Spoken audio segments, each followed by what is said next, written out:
Okay, 6 degrees of separation, we continue from page 75.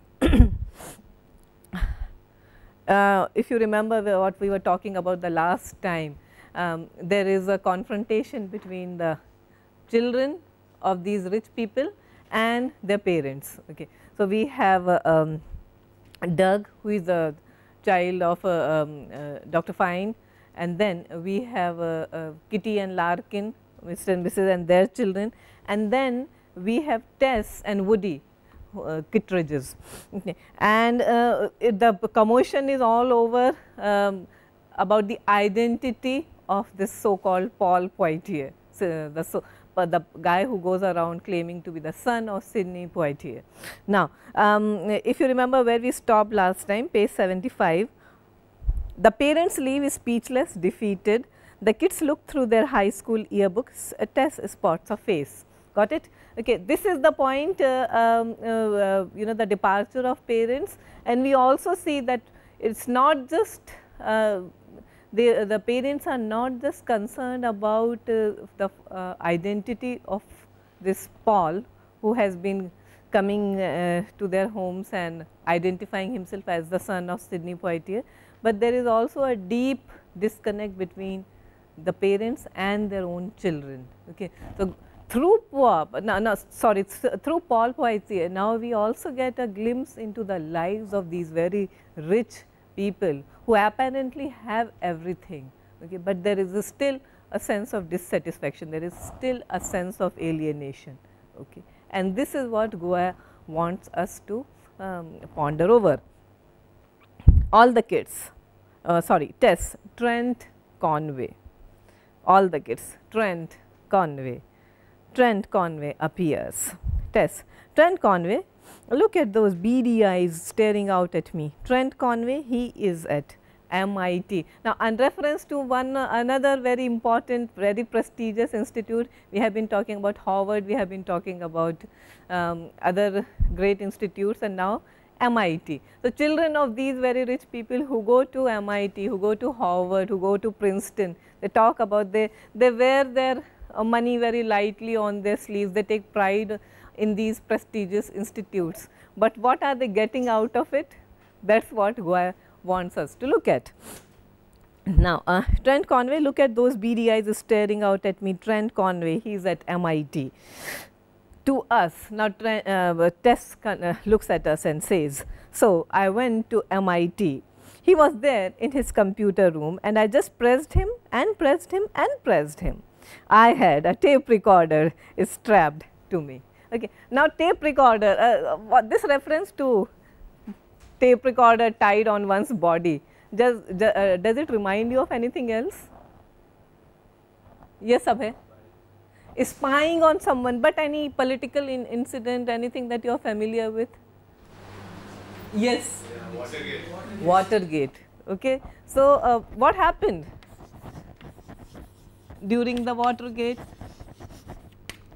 We are talking about the Nixon period, when President Nixon was there, and it was believed that Nixon was having the phones and the rooms of his political opponents tapped. Okay. So, this surveillance right into the drawing rooms and into the very private spaces of people, okay, and this is against human rights. All right. Now, the irony of this situation is that Tess Kittredge, just a moment ago, she has been accusing her parents of as if they are questioning her as if they belong to KGB or McCarthy. KGB is the Russian spy system, and McCarthy period, of course, when everybody was under suspicion because of their so called communist tendencies. And the same Tess goes to her friend's room with a tape recorder tied to her body. So, do not you see the irony there? Okay. The girl who is so much for human rights, okay, she does not even trust her friend that much. Okay. So, she wants to put him on record. So, it is all about the hypocrisy. Now, again the disconnect between friends, you do not love your parents enough, you do not trust your friends enough. So, who do you like, who do you connect with? That is the question. Now, Trent's voice taped. Now, this is also quite interesting dramatic strategy where you do not find the conversation happening between Tess and Trent, but it is the voices, the recorded, the mechanical voices that you hear. And what you hear? Yes, I knew Paul. Tess's voice taped. But what happened between you? Trent's voice taped. It was the lights come up slowly, Paul and Trent appear, rain, distant thunder, jazz playing somewhere off. Paul is dressed in jeans and a tank top, high top sneakers. So, it is a flashback within flashback strategy. So, Tess is recalling her her meeting with Trent Conway, and Trent Conway is recalling his encounter with Paul. Trent. Now, this is very interesting. You pay attention to this. Trent is talking to or addressing Paul. This is the way you must speak. Hear my accent. Hear my voice. Never say you are going horseback riding. You say you are going riding. And do not say couch, say sofa. And you say bottle, it is bottle. Say bottle of beer. Now, does it remind you of something? Paul says bottle of beer. Trent, bottle of beer.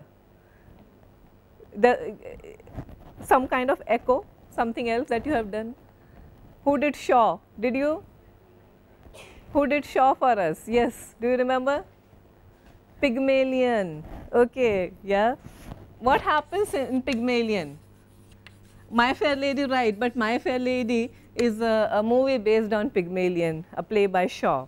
And what happens in that? Who is the protagonist? He is a phonetician, he is a linguist who is teaching a common flower girl how to speak like a society lady, so that she can pass off almost like a duchess or as a princess in a society of aristocrats. Do you remember the play or the movie My Fair Lady? Okay, this is what he is doing. Okay, so if you remember, what were those famous sentences, that dialogue? How did he practice speech? Eliza Doolittle and Henry Higgins in Pygmalion or in My Fair Lady?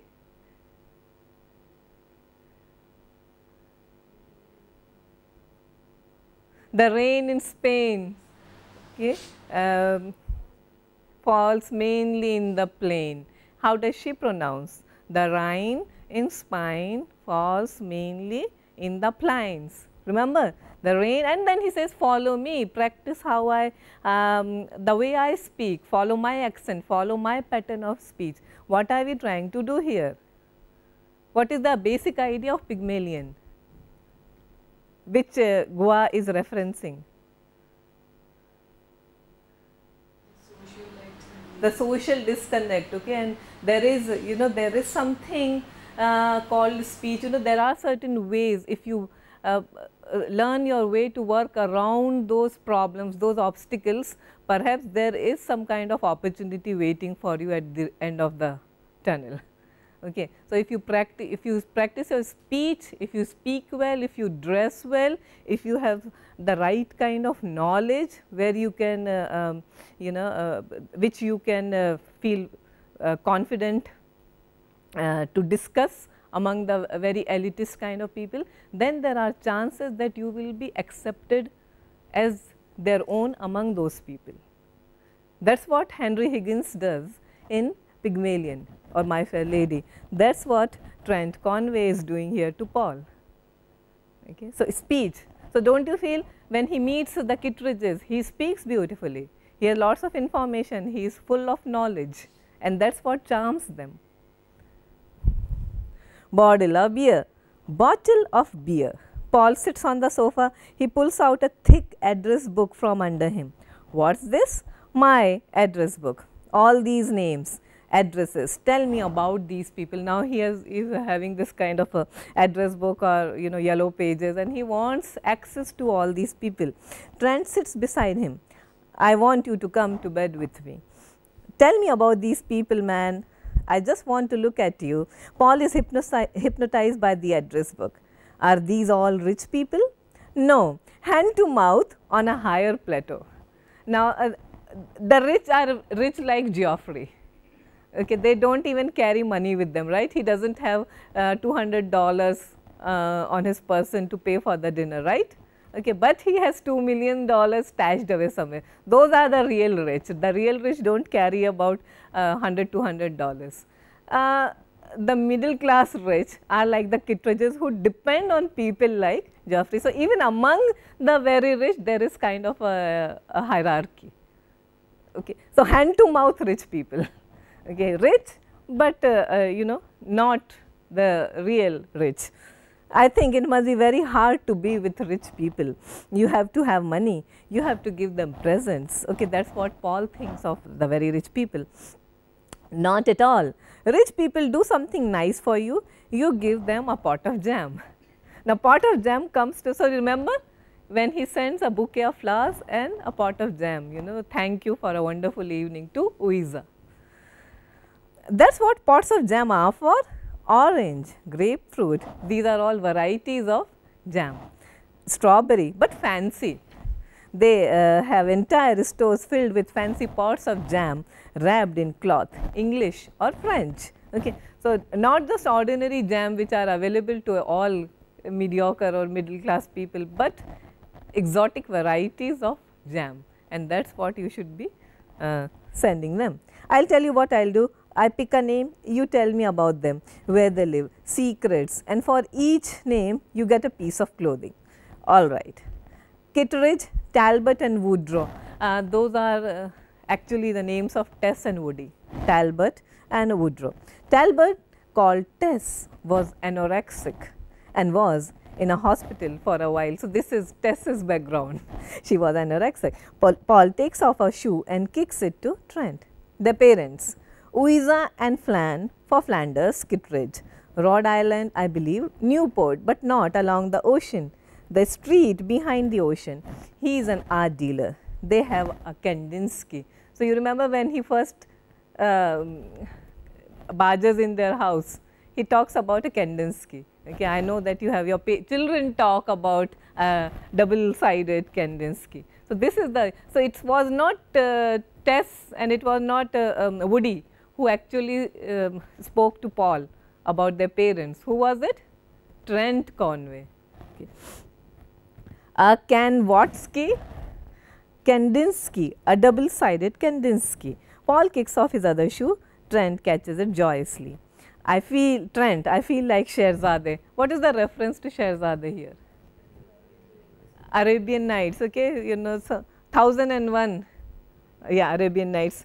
Do you know the background of that? Why is he comparing himself to Princess Sherzadeh? What was the condition?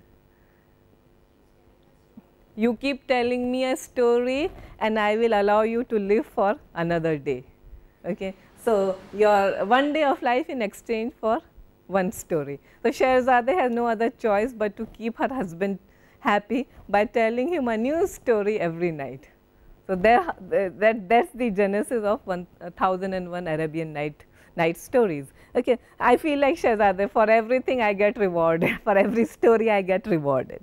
He embraces Paul with fierce tenderness. I don't want you to leave me, Paul. I will go through my address book and tell you about family after family. You will never not fit in again. We will give you a new identity. So, the whole construct of identity is extremely important in 6 degrees of separation, because see, very soon we will find out that even the identities of these very rich kids, they are also quite problematic, but because Paul is poor, is more problematic for him. I will make you the most eagerly sought after young man in the East. Usually, you know, this is what Henry Higgins promised Eliza Doolittle, if you remember, okay, that you will be the most eagerly sought after young lady in the street, you know, in London society. So, that is what, and then I will come into one of these homes one day and you will be there and I will be presented to you and I will pretend to meet you for the first time and our friendship will be witnessed by my friends are parents' friends. It's almost like, you know, an arranged marriage, an arranged courtship kind of thing, that one day you will be so highly placed that people won't think that there is anything wrong in our relationship, having a relationship like us. If it all happens under their noses, they can't judge me, they can't disparage you. I'll make you a guest in their houses. Ask me another name. I'd like to try for the shirt. Paul, that's enough for today. Paul takes his shoes and the address book and goes. Trent turns to Tess. Paul stayed with me for 3 months. We went through the address book, letter by letter. Paul vanished by the elves. Okay, Paul vanished by the elves means the Larkins. Remember? The Larkins are his latest victims. Okay, Dr. Fine, Kittredge's, Larkins. Okay, after that he was gone. He took the address book with him. Well, he's already been in all your houses. Maybe I'll meet him again. I sure would like to. So he is still carrying a torch for Paul. His past, his real name, I don't know anything about him. It was a rainy night in Boston. He was in a doorway. That's all. He took stuff from you. Besides the address book, he took my stereo and sport jacket and my word processor and my laser printer and my skis and my TV. Will you press charges? No, it's a felony. Why do they want to find him? They say to help him. If there is a crime, the cops will get involved. Look, we must keep in touch. We were friends for a brief bit in school. I mean, we were really good friends. Won't you press charges? Please. Now, what does it tell you? Okay, he doesn't want to, he has lost so many things to Paul, but he still doesn't want to press charges. Why do you think? So, he loves Paul.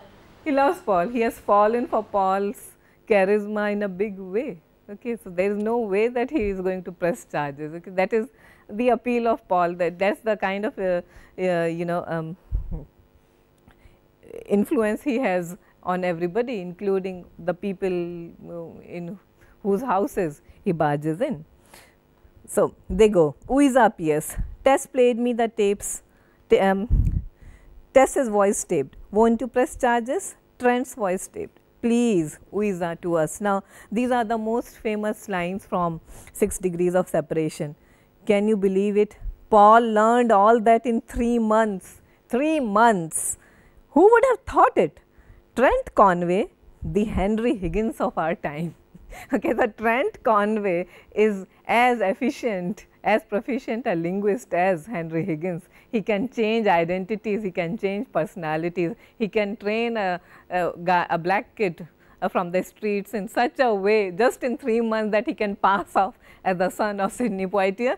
Not just, and the stories he tells about himself, remember, what is it to, I mean, racism in America? I don't feel American, you see, I was brought up in Europe, in Switzerland, okay, and he is able to convince his host that he is indeed to the manner born, okay, and that is the power of what? Grooming, okay. So, grooming matters a lot in our society, that is what Guare is trying to tell us. Paul looked at those names and said, I am Columbus. I am Magellan, I will sail into this new world. Okay, so, by assuming a new identity, he set out to explore the unknown. And who are the unknown for him? The very rich, the very famous. Okay. Otherwise, he would not have access to these people. Right. It was only by assuming an entirely new identity, a shiny new bright personality, that he is able to have access into these homes. Do you get the reference to Columbus and Magellan? Coming into the houses of Kittredges and Larkin is as challenging an act for someone like Paul as the discovery of the new land for people like Columbus and Magellan, because the distance is that much. Physically the distance might not be, but socially the distance is that deep, the chasm is that deep, okay? And he has to assume an entirely new identity and a new persona to reach them. I read somewhere that everybody on this planet is separated by only 6 other people, 6 degrees of separation. So, here comes the title of the play. Between us and everybody else on this planet, the President of the United States, a gondolier in Venice, fill in the names. I find that A, tremendously comforting that we are so close, and B, like Chinese water torture that we are close. So, there is a conflict between this kind of close, this kind of theory. It is very comfortable that we can always connect to someone only through a chain of 6 people, but it is also extremely discomforting, okay, disconcerting that through a medium of 6 people our identity can be, or our privacy can be invaded just through a medium of 6 people. Because you have to find the right 6 people to make the connection. It is not just big names, it is anyone. A native in rainforest, a Tier Adele, Fugan, an Eskimo. I am bound to everyone on this planet by a trail of 6 people. It is a profound thought. How Paul found us, how to find the man whose son he pretends to be, or perhaps is his son, although I doubt it. How every person is a new door opening up into other worlds. 6 degrees of separation between me and everyone else on this planet, but to find the right 6 people. Flan appears, Flan to us. We did not hear for a while, we went about our lives. The doorman appears, Uiza to us. And then see, there is a passage of time. For a very long time nobody heard anything about Paul, because perhaps he has not been invading the houses of the rich and famous. So, no, in their society they would not know about anyone else, and so they did not hear of Paul at all. And then one day our doorman, whom we tip very well at Christmas, and any time he does something nice for us, our doorman spit at my husband, J. Flanders Kittredge, I mean spit at him. So, this doorman spit at Mr. Flan. The doorman spits at Flan. Your son, I know all about your son. Now, which son? Who is this son? No prizes for guessing. What about my son? Not the little shit who lives there. The other son, the secret son, the Negro son you deny. So, now who is Paul's father? Flan Kittredge. The doorman spits at Flan again. The Negro son, the black son you make live in Central Park. Okay. So, you have disowned your son, you have sort of sent him away, you do not recognize your own son. He is forced to live in Central Park, he is homeless, he is shelterless, and you are here, you are so rich. Uiza to us, the next chapter. Rick and Elizabeth and Paul sit on the grass in Central Park. So, who are these Rick and Elizabeth? We do not know, okay, but we will soon see. Rick, Elizabeth and Paul. Now, picture this scenario, okay, how picture perfect and absolutely like a pastoral imagery, just like a landscape. This is what John Guare creates, a very idyllic kind of a scene. Rick, Elizabeth, a young couple, and Paul run on laughing in Central Park. Rick, a nice young guy. So, from the beginning we are told he is a nice young guy, okay. So, there is nothing wrong with him. In his mid-20s, plays the guitar energetically. He and Paul and Elizabeth, a beautiful girl in her mid-20s, are having a great time singing a cheery song. Say, James Taylor's Shower the People, until Rick hits the wrong chord. They try to break down the harmony. Rick can't for the life of him find the right chord. The 3 of them laugh. Paul is wearing the pink shirt. Now, which pink shirt is this? The same shirt that belonged once to Woody, and he is so possessive about this shirt, and he had a fight with his father because of this shirt, and now Paul is wearing the same shirt because that must be his best shirt, okay. And now he is talking to these young people. Tell me about yourselves. We are from Utah. Do they have any black people in Utah? Maybe 2. Yes, the Mormons brought into. Who are the Mormons? M-O-R-M-O-Ns. Some religious sect, right, the Church of Utah, a religious kind of sect. Maybe, so we don't have black people in Utah, maybe the church brought in. We came to be actors. She won the all-state competition for comedy and drama that was in Utah. My gosh, the quality of mercy is not strained, it droppeth like the gentle rain from heaven. This is Merchant of Venice, Shakespeare's, okay, Portia's speech to Shylock. So, you will soon find that how these lines are said in a very ironic context. And we study and we wait tables, because you have to have technique like the painters. Cezanne looked for the rules behind the spontaneity of his impressionism. Says, that is a painter? We do not know anything about painting. My dad loves painting. He has a Kandinsky, but he loves Cezanne the most. He lives up there. What? Paul, he lives up there. Count 6 windows over. John Flanders Kittredge. His chums call him Flan. I was the child of Flan's hippie days, his radical days. He went down south as a freedom marcher to register black voters. His friends were killed, met my mother, registered her and married her in a fit of sentimental righteousness, and knocked her up with me and came back here and abandoned her. Went to Harvard. He is now a fancy art dealer, lives up there. Count 6 windows over there, won't see me the new wife, the white wife, the Louisa Kittredge, call me Louisa wife, the mother of the new children wife. Okay. Now, this, see, there is a stepmother over there. I am the child when my father was in a radical state of mind, and that is the time when my white father married my black mother, and I am a product of that union. But after that, once the movement, once the radical ideas and ideology they got over, he came back here and he disowned my mother. He refuses to recognize me, and now he has a white wife and white children. Okay. So, another round of identity creation for Paul, but because perhaps by now he is done with swindling the rich people, and now he wants to make new connection with this very young couple, but they do not have much money. Okay. So, what happens next? We will continue with this tomorrow. Thank you.